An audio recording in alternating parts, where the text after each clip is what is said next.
우주에는 정말 다양한 은하들이 있습니다. 은하의 모양은 크게 두 가지로 구분하죠. 우선 별들이 펑퍼짐하게 공 모양으로 분포하는 타원 은하가 있습니다. 타원 은하 속의 별들은 은하 중심 블랙홀을 중심으로 각각의 별들이 랜덤한 방향으로 궤도를 돌죠. 벌떼가 윙윙거리면서 랜덤하게 무리지어 나는 모습을 보면 전체적으로 둥근 타원 모양으로 보이는 것과 같습니다. 두 번째로 별들이 납작한 원반 모양으로 모여있는 원반 은하가 있습니다. 별들이 일제히 같은 방향으로 돌기 때문에 납작한 원반 모양을 이루죠. 보통 원반 은하는 크고 아름다운 나선파를 그리기 때문에 나선 은하라고도 부릅니다. 그런데 우주에 있는 은하들 중에는 이 두 가지 카테고리만으론 정의하기가 까다로운 이상한 모양의 은하도 있습니다. 그중 가장 대표적인 은하를 꼽는다면 마치 거대한 도넛처럼 선명한 고리 형태를 두르고 있는 호그 천체를 꼽을 수 있죠. 과연 이 독특하게 생긴 동그란 고리 모양의 호그 천체 은하는 대체 어쩌다가 만들어진 걸까요?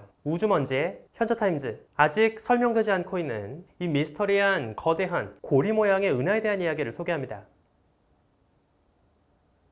대략 6억 광년 정도 거리에 떨어진 호그 천체도 어쨌든 은하입니다. 우리 은하처럼 수많은 별들이 모여있죠. 이 독특한 고리 모양의 천체는 1950년에 처음 발견되었습니다. 하지만 워낙에 모양이 독특하다 보니 처음에는 천문학자들도 이게 평범한 은하일 거라고 생각하지 않았죠. 실제로 이 천체를 처음 발견했던 천문학자 호그도 이것이 고리의 형태를 하고 있는 행성상 성운일 거라 생각했습니다. 행성상 성운은 태양처럼 그리 무겁지 않은 별이 진화를 마치고 붕괴할 때 사방으로 물질을 토해내며 남기는 잔해죠. 행성상 성운은 사실 원래 있던 별의 자전, 쌍성 여부 등 여러 복잡한 조건에 따라 천차만별 다양한 모양을 만듭니다. 그 중에 고리 형태는 비교적 단순한 형태죠. 이름 그대로 거대한 고리 모양을 하고 있는 고리 성운이 대표적입니다. 호그는 처음에 이 이상한 은하를 발견했을 때 그저 멀리서 발견된 또 다른 고리 성운일 거라 생각했죠. 또 한 가지 가능성을 제시했습니다. 무거운 은하 때문에 주변 시공간이 왜곡되면서 만들어진 중력 렌즈의 이미지일 수 있다고 생각했죠. 실제로 아주 절묘하게 렌즈 역할을 하는 천체와 그 너머 배경 천체가 거의 일직선상에 놓이게 되면 배경 천체의 허상이 완벽하게 둥근 고리의 모양으로 보이는 놀라운 모습을 볼 수 있습니다. 하지만 당시 기술로 사진 속 중심부와 외곽의 둥근 고리가 각각 지구에서 얼마나 먼 거리에 떨어지는지를 확인할 길은 없었죠. 따라서 중력 렌즈일 것이란 호그의 추측도 단지 가설에 머물렀습니다. 사실 제대로 된 진짜 중력 렌즈 이미지를 처음으로 보게 되었던 건 1990년 허블 망원경이 올라가면서부터였습니다. 이 사실을 생각해보면 허블 망원경이 올라가기도 한참 이전에 지상 망원경으로 중력 렌즈 이미지를 포착했을 거라 기대했던 호그의 예상은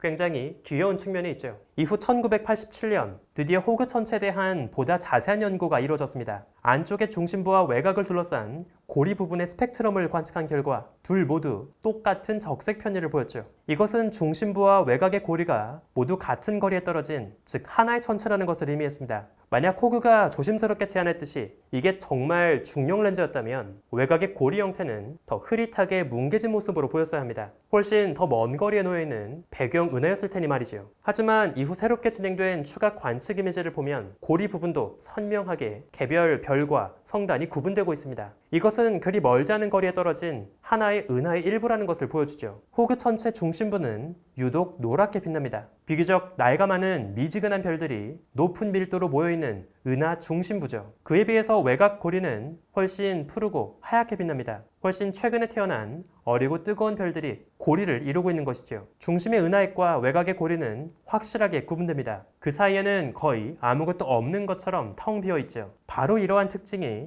이 은하를 단순한 원반 은하, 나선 은하만으로 분류하기 참 난감하게 만듭니다. 일반적인 원반 은하라기엔 원반은 텅 비어 있으니까요. 마치 누군가 피자 속은 다 먹고 빵 테두리만 동그랗게 남겨놓은 것처럼 보입니다. 어쩔 수 없이 천문학자들은 호그 천체와 같이 극히 드문 예외를 고리 은하, 링 갤럭시라고 부르기로 합니다. 이와 비슷한 또 다른 대표적인 사례로 NGC 1291이라는 은하가 있습니다. 또 고리 은하와 비슷하게 극고리 은하, 폴라 링 갤럭시로 불리는 또 다른 타입의 은하도 존재합니다. 하지만 사실 폴라 링 갤럭시는 이름은 비슷하지만 엄연하게 다릅니다. 극고리 은하의 경우 비교적 그 기원을 잘 이해하고 있는데요. 극고리 은하는 평범한 두 은하가 서로의 중력에 끌려 충돌과 상호작용을 주고받는 과정에서 고리가 만들어진 결과라고 보고 있습니다. 은하 충돌의 결과는 각 은하의 질량, 은하가 품고 있는 가스의 양, 그리고 은하가 서로 부딪히는 각도와 속도에 따라 다양하게 달라질 수 있습니다. 극고리 은하도 아주 극적인 사례 중 하나죠. 충돌 중인 두 은하가 마치 서로를 파고들어 관통하는 것처럼 보입니다. 물론 이 장면도 인상적이긴 하죠. 하지만 호교 천체와는 분명 다릅니다. 극고리 은하는 그래도 호교 천체와 같은 완벽한 고리에 비해선 비교적 더 흔한 편이죠. 그렇다면 이 완벽한 고리를 그리고 있는 은하는 대체 어떻게 존재하는 걸까요? 그나마 이와 비슷하게 생긴 또 다른 사례로 수레바퀴 은하를 떠올릴 수 있습니다. 수레바퀴 은하도 중심에 밝게 빛나는 은하핵, 그리고 가장자리를 둥글게 에워싼 고리 형태를 보이죠. 사실 이곳은 굉장히 극적인 은하 충돌로 인해 만들어진 결과물입니다. 원래 평범한 원반 모양을 하고 있던 은하를 향해서 약간 작은 은하가 거의 정중앙을 뚫고 충돌했죠. 그 순간 사방으로 둥근 충격파가 퍼졌고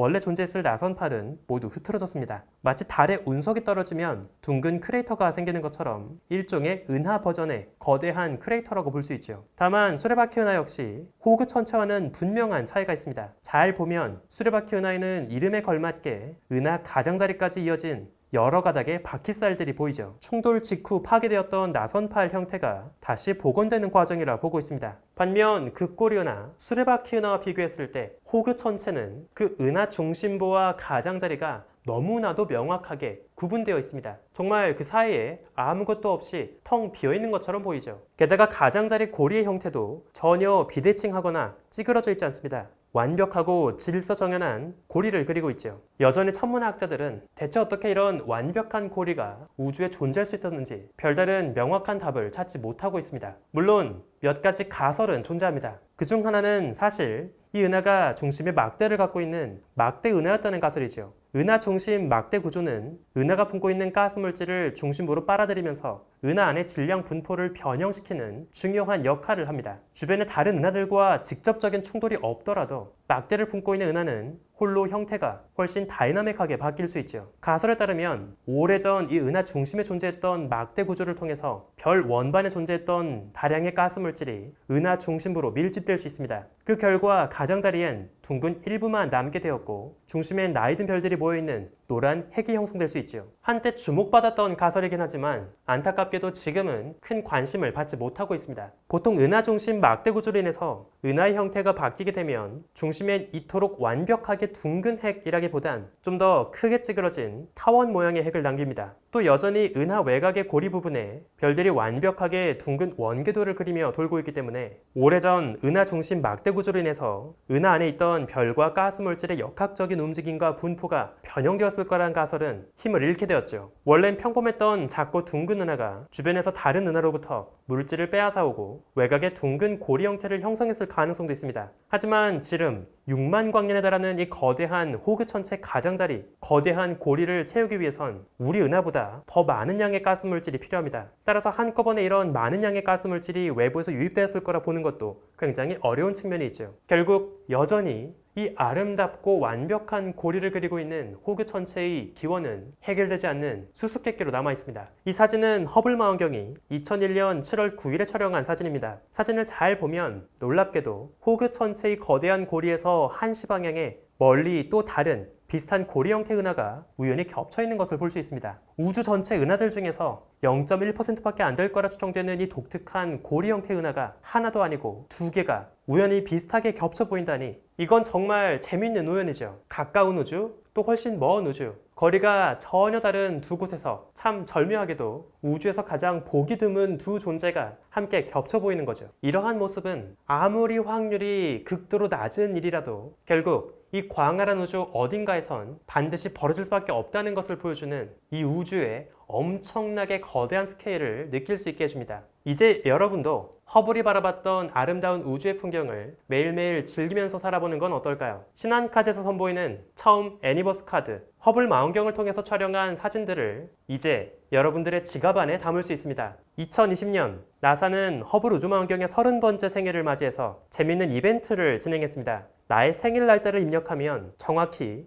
허블 망원경이 그 날짜에 찍었던 사진을 보여주는 웹사이트를 만들었죠. 전 세계에서 우주를 사랑하는 많은 사람들은 자신의 생일, 기념일에 허블이 과연 어떤 우주를 바라봤는지를 확인했습니다. 그리고 매일 단 하루도 쉬지 않고 우주를 바라봐준 허블의 이야기를 들었죠. 올해로 34번째 생일을 맞고 있는 1990년생 허블 우주망원경은 어쩌면 저와 비슷한 MZ세대라고 볼 수 있지 않을까 싶네요. 나사에서 진행했던 이 멋진 허블 망원경의 생일 프로젝트에서 영감을 받아 이번에 신한카드에서 새롭게 선보이는 처음 애니버스 카드는 바로 여러분만을 위한 특별한 날짜, 특별한 생일, 특별한 기념일을 기릴 수 있는 아주 아름답고 우주적인 선물이 될 수 있을 거라 생각합니다. 여러분에게 가장 특별하고 소중한 날짜는 언제인가요? 바로 그 날짜에 허블 망원경으로 찍은 우주의 모습을 한 조각 떼어내서 여러분들의 카드 안에 담을 수 있는 이 멋진 기회를 소개해드립니다. 여러분에게 가장 특별한 순간, 가장 기억하고 싶은 순간, 바로 그 순간은 이 우주에서 딱 하나뿐이니까요. 신한카드의 처음 애니버스 카드와 함께 수천, 수억 광년을 날아와서 도착한 이 소중한 우주의 빛을 여러분의 품속에 소중하게 간직해 보시길 바라겠습니다. 우주먼지 현서타임즈, 오늘은 여기에서 마칩니다. 구독과 좋아요도 부탁드릴게요. 우주먼지 여러분, 감사합니다. 안녕!